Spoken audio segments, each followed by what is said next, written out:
take the seat. Thank you, Madam Deputy President, Community Secretary General, Leader of Opposition, Leader of our Opposition of our parliamentary team, our national mobilizer, Community Members of Parliament, other leaders. Ladies and gentlemen, I salute you. So much has been said. I just want to add my voice appreciating the people of Busoga, the leaders of Busoga, most importantly. Thank you very much. Thank you, the foot soldiers of Busoga, the supporters, the members. We salute you once again. Give them a big round of applause. The leaders headed by Comrade Kaluya, Honorable Muiru, our deputy spokespersons, all the leaders of Busoga. You did an amazing job yesterday. Thank you, thank you, thank you. I want to thank the people of Busoga. You confirm to us that what we're believing in is not wrong. We salute you. Thank you very much. The people of Kamuli. Although we were blocked from reaching you, but please know that we saw that you were preparing to show us. We salute you.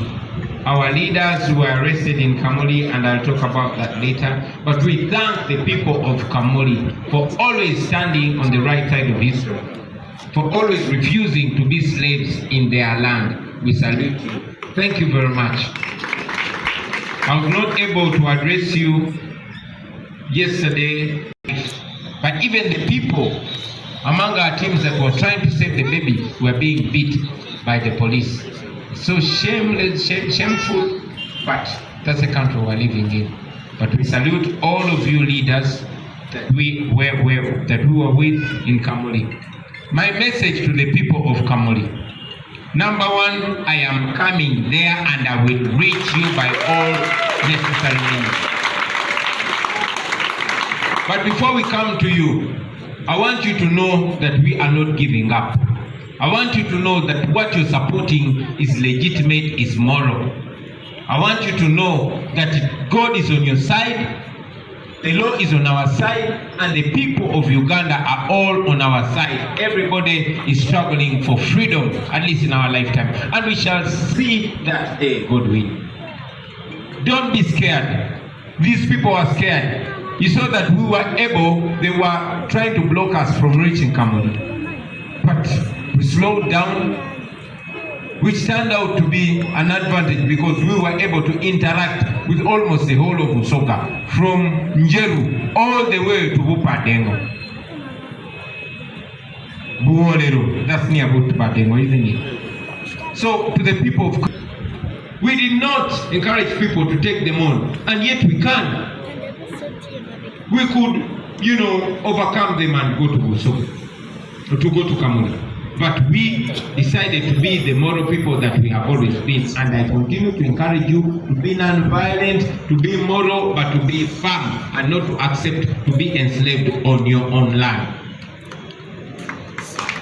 So my message to you continues to be that we are stronger than these immoral people. We are stronger than these rebels. And non-violence ultimately will win violence. So stand firm. To all the people of Uganda, now you know that if you rose, the whole of Uganda police was in Busoga. What if the people of Masaka rose up?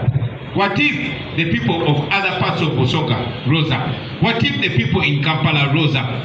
So bana bantu betu tubatiira bwerere singa tukera ku macha ne tumenka fena kabaka gwamu buku.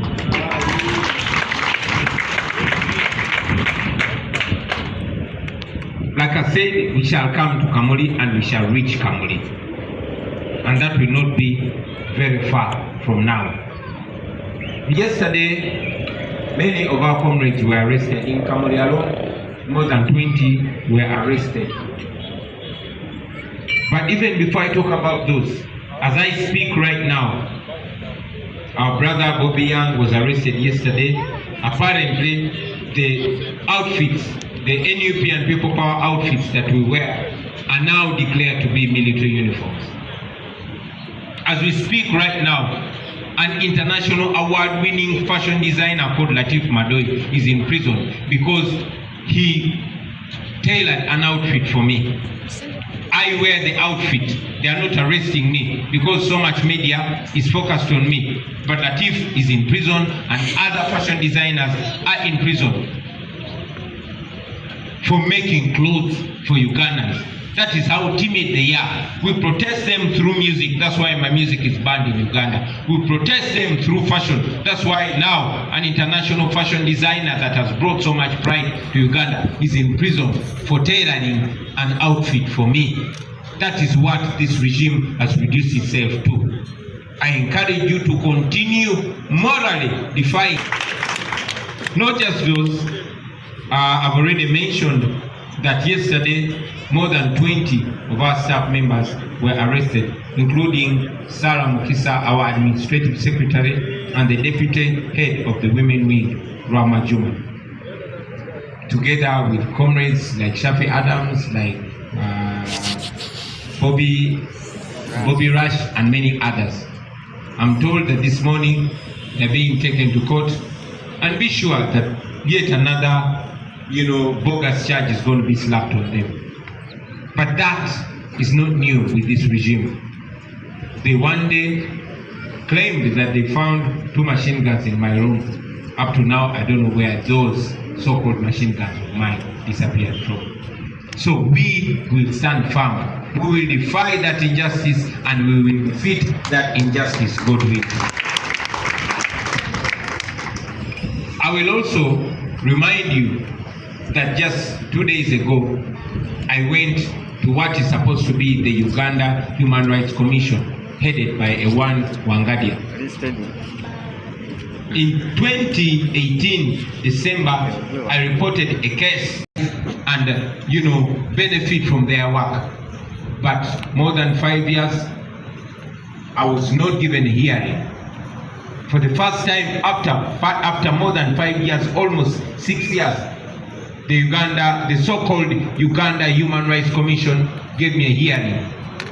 And I only spoke 2 statements and I was shut up because the head of the Uganda Human Rights Commission does not want to listen to anything apart from the interests of General Museveni. And because we didn't have any option, we withdrew our petition from the so-called Uganda Human Rights Commission. But I want to inform you today that that was not the end. That we went there not because we expected any positive results. We already know that all institutions of government have been captured by the regime.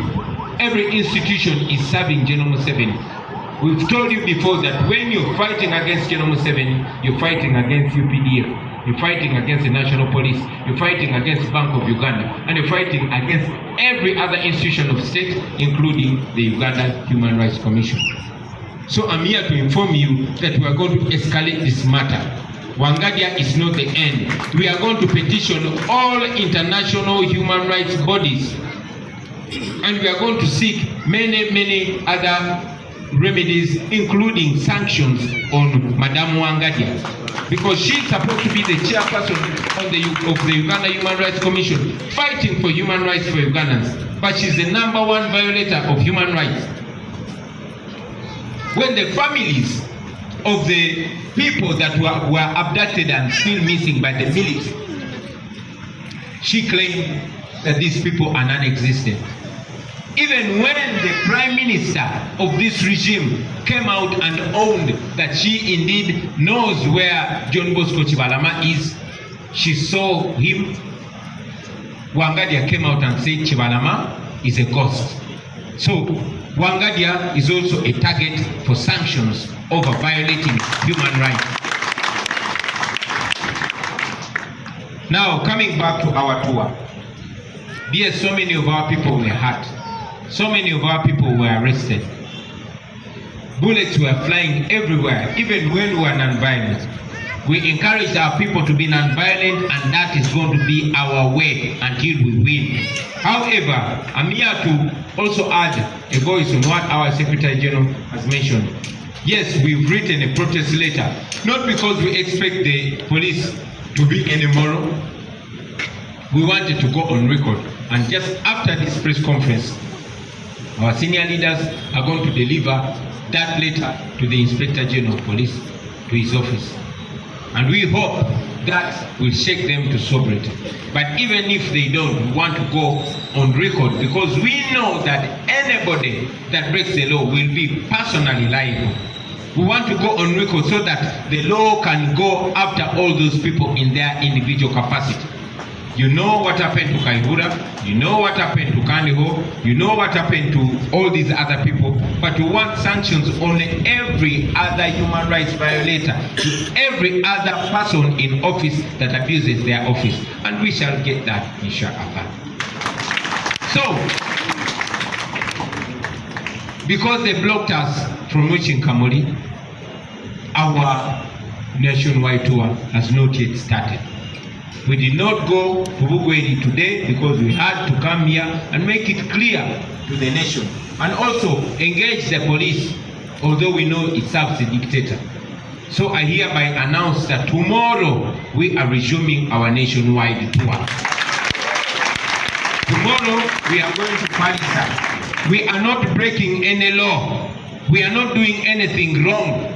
We are a legitimate political party. We are not committing any crime. While all other political parties are going about their business, we are being blocked. We know the regime fears us, but they don't have to embarrass themselves showing fear. There could be a few people in Uganda who still support the regime. Don't show them that you're so scared of us.